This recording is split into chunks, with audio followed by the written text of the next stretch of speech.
Bismillahirrahmanirrahim. Assalamualaikum warahmatullahi wabarakatuh. Salam sejahtera, salam Malaysia Madani dan salam perpaduan. Yang berusaha Tuan Pengerusi Majlis, barisan panel Hakim yang arif lagi bijaksana. Diftif kehormat para guru seterusnya, hadirin yang saya hormati sekalian. Bersatu kita teguh, bercerai kita roboh. Peribahasa ini bukan sekadar ungkapan indah, malah menjadi peringkatan bahawa perpaduan merupakan asas kekuatan sebuah negara. Persoalannya, apakah yang menjadi tunjung kepada perpaduan rakyat Malaysia yang terdiri daripada pelbagai kaum, agama dan budaya? Jawapannya ialah rukun negara. 5 prinsip yang terkandung dalam rukun negara bukan sekadar lafaz yang diucapkan setiap kali perhimpunan sekolah, tetapi merupakan falsafah kebangsaan yang membentukkan identiti rakyat Malaysia. Daripada 5 prinsip tersebut, saya memilih untuk menghuraikan prinsip keluruhan perlembagaan kerana di sinilah terletaknya asas kepada kestabilan, keharmonian dan kemakmuran negara. Hadirin yang dihormati, perlembagaan persekutuan yang undang-undang tertinggi negara, di dalamnya terkandung hak dan tanggungjawab setiap warga negara, kedudukan institusi raja berperlembagaan, kebebasan beragama, pembahagian kuasa kerajaan serta jaminan keadilan kepada semua rakyat. Keluruhan perlembagaan bermaksud setiap rakyat wajib menghormati, memahami dan mematuhi perlembagaan tanpa mengira kedudukan atau latar belakang. Tiada siapa yang mengatasi perlembagaan. Inilah asas kepada sebuah negara yang aman dan berdaulat. Namun begitu, cabaran hari ini semakin besar. Kita hidup dalam era digital yang membolehkan maklumat disebarkan dalam setiap mata. Malangnya terdapat segelintir masyarakat yang mudah mempercayai berita palsu, menyebarkan fitnah, menghina institusi negara dan mengeluarkan kenyataan berbau kebencian tanpa menyelidik kebenarannya. Sikap seperti ini bukan sahaja melanggar nilai murni, malah boleh menggugat keharmonian negara. Sidang hadirin sekalian, keluhuran perlembagaan tidak mampu berdiri sendiri. Prinsip ini saling berkait dengan 4 prinsip rukun negara yang lain. Kepercayaan kepada Tuhan mendidik kita menjadi insan yang berakhlak, jujur dan bertanggungjawab. Individu yang benar-benar menghayati ajaran agama pasti akan menghormati hak orang lain dan menjauhi perbuatan yang boleh memecah belahkan masyarakat. Kesetiaan kepada raja dan negara pula mengajar kita agar menghormati institusi raja berperlembagaan yang menjadi lambang perpaduan negara.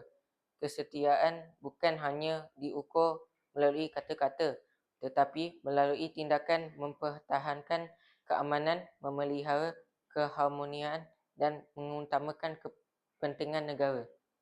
Prinsip kedaulatan undang-undang memastikan setiap individu dilayan secara adil tanpa mengira pangkat atau kedudukan. Apabila undang-undang dihormati, keadilan dapat ditegakkan dan keamanan dapat dipelihara. Akhir sekali, kesopanan dan kesilaan menjadi benteng kepada hubungan sesama manusia. Dalam dunia media sosial hari ini, adab semakin terhakis. Kata-kata yang kasar, fitnah dan penghinaan semakin mudah ditularkan. Sedangkan masyarakat yang bertamadun ialah masyarakat yang mampu berbeza pendapat tanpa memutuskan silaturahim. Hadirin yang saya hormati, sebagai generasi pewaris sekolah negara, apakah tanggungjawab kita? Pertama, fahami perlembagaan dan hayati rukun negara. Jangan sekadar menghafalnya, tetapi amalkan dalam kehidupan seharian. Kedua, jadilah pengguna media sosial yang beretika.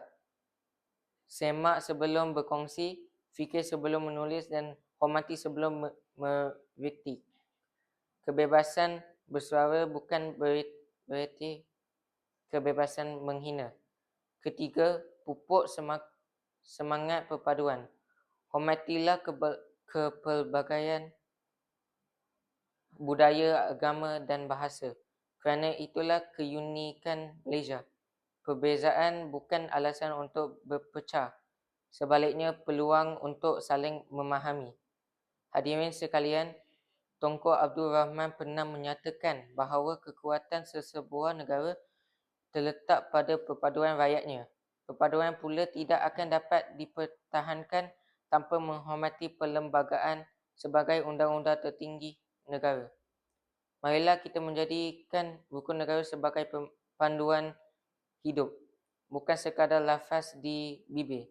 Jadikan keluaran perlembagaan sebagai benteng yang menyatukan rakyat, kedaulatan undang-undang sebagai jaminan keadilan, kesopanan dan kesilaan sebagai budaya masyarakat, kesetiaan kepada raja dan negara sebagai lambang patriotisme, serta kepercayaan kepada Tuhan sebagai asas pembentukan insan yang berintegriti. Sebelum saya mengakhiri pidato ini, izinkan saya mengajak hadirin merenung sejenak. Jika kita ingin mewariskan sebuah sebuah Malaysia yang aman, jangan hanya membaca perlembagaan, fahamilah maknanya.